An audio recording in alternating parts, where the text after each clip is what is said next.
Puto kita ko manan puto flan di ako diri mixture nan condensed milk og igyok, may all-purpose flour, may white sugar og may ako vegetable oil, may baking powder, may isa ka itlog, milk powder, asin og vanilla ug nakoy cheese diri kay para sa puto cheese pod.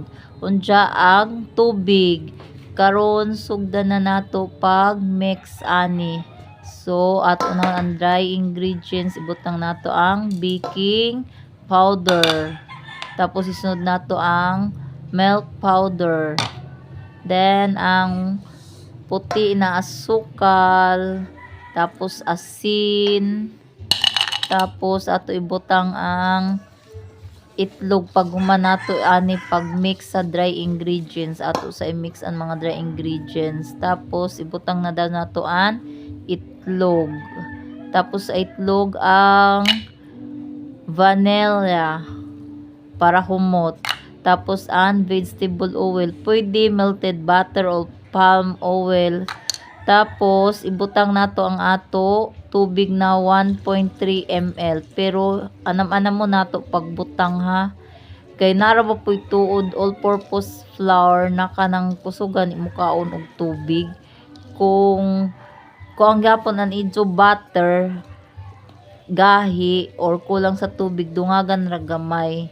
So ibutang sab nako an 300 ml. 1,000 man tong gaina.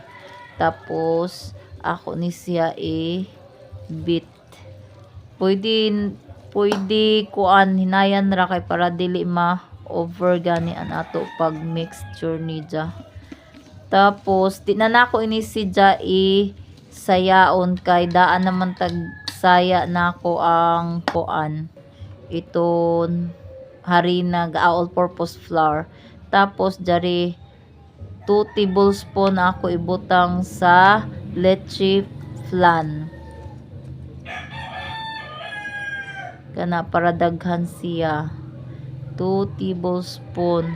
Tapos i-steam nato ini for 5 minutes. Nagpabukal na ha, make sure nagpapabukal na mo og tubig. Tapos ato na siya ibutang pagbukal sa kato, ibutang na dadyo nato ni ato leche flan didto. Dari na see? Unja bukal naman. So ako na ibutang. Tapos butangan nato nan clean cloth sa taklob ha para di mo tuyo ag tubig. Unja mao na ni siya after 5 minutes. Unja butangan na pud nato nan butter. Nato mixture. Di na nato punon kay mo tubo pa man na siya.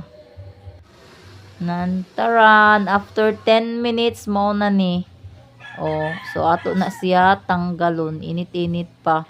Pwede sa pabugnawon sa dessert tanggalon para dili siya mag pikit-pikit.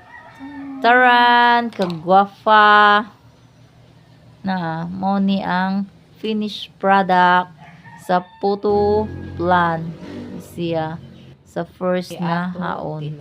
So karon ato gajud testingan ato tilawan niya moist gajud siya, dili kon dry an iya gani puto. Tapos plus na apay kanang leche flan sa ibabaw. Kaya yummy. Kalami gadud siya. Try nijo mga kasingsing. Sarap.